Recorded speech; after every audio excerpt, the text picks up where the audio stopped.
reel নহয় real লাইফতে Bidur ভাইয়েৰ কায়দাৰে চুৰি মূল্যবান হাসি গছ 10-12 লাখ টকাৰ চাচি গছ মানে বাচি নিছে চব মানে আৰু চাচি পুলিকেইটা মই নিবিকো বুলি এতিয়া আশাত থৈ দিছিলোঁ কিবা এটা বুঢ়া কালত আমি বুঢ়া বুঢ়ী দুটা চলিম বুলি এনেকৈ ধৰণে কষ্ট কৰা গছকেইজোপা মোৰ আজি লৈ গৈছে মোৰ অন্তৰখন ফালি গৈছে 13 জোপা হাসি গছ চুৰি কৰি চাহো খাই গ'ল চোৰে ঘটনা গোলাঘাটৰ কমাৰবন্ধা নামচনীয়া গাঁও ডিম্বেশ্বৰ বৰুৱা নামৰ লোকজনৰ এই হাসি গছৰ বাৰীখন ঠিক বিদুৰ ভাই চিনেমাখনৰ কাহিনীৰ কায়দাৰে তহিলং কৰিলে চোৰে জনপ্ৰিয় অসমীয়া ছবিখনত দেখুৱাৰ দৰেই ৰিয়েল লাইফতো চোৰে ল'লে একেই কৌশল প্ৰথমে গ্ৰাহকৰ ৰূপত হাসি গছৰ বাৰীত প্ৰৱেশ পৰৱৰ্তী সময়ত সুযোগ সুবিধা বুজি কাটি লৈ গ'ল 10 লক্ষাধিক টকা মূল্যৰ 23 জোপা হাসি গছ চুৰিৰ মাজতে হাসি গছৰ বাৰীত চাহ খাই খালী গিলাচ এইদৰে পেলাই থৈ গ'ল চোৰে এতিয়া 13ডাল গছ ইয়াৰ পৰা মোৰ তাৰ পৰা লৈ গৈছে অনুমানিক ইয়াৰ মূল্য হ'ব 10 লাখ মান টকা হ'ব এই 13ডাল গছত খুব দুখ লাগি গৈছে মানে মানুহ যদি কৰ্ম এটা কৰি খাব নোৱাৰে গছ পুলি এটা ৰুব নোৱাৰে বৃহস্পতিবাৰে নিশা সংঘটিত হয় এই চুৰিকাণ্ড অশেষ কষ্টৰে বহু বছৰ ধৰি চোৱা চিতা প্ৰতিপালন কৰি হাসি গছৰ বাৰীখন গঢ় দিছিল পৰিয়ালটোৱে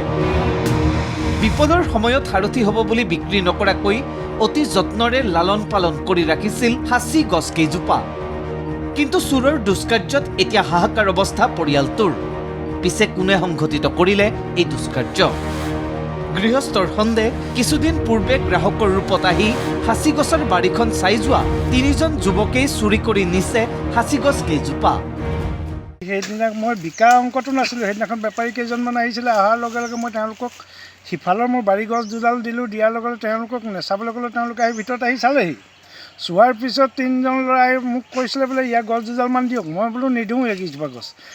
মই বোলো নাচাবা তোমালোকে বোলে নহয় বোলে আমি এনেই চাম বুলি কৈ বোলে সেইটো পাইতে মোৰ বাৰীত প্ৰথম গছ মোৰ চাইছে আৰু কোনেও চোৱা নাছিলে আৰু আজি এই ঘটনাটো হৈছে স্থানীয় আৰক্ষী চকী হস্তম নহয় এনেকুৱা অবাঞ্ছিত ঘটনা অদূৰ ভৱিষ্যতেও হৈ থাকিব আৰু সেই সংক্ৰান্তত যাতে আশা ৰাখিছোঁ আমাৰ আৰক্ষী চকীয়ে উপযুক্ত ব্যৱস্থা লৈ পেলাই এই চোৰকেইটাক ধৰাত সহায় কৰিব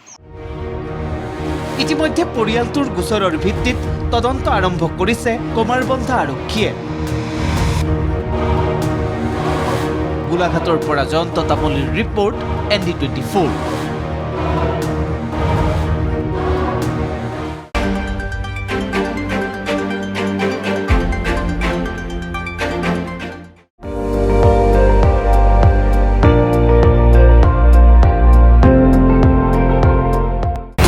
আপুনি চাই আছে ND24 সৰ্বশ্ৰেষ্ঠ নহয় সৰ্বোত্তমৰ দৌৰত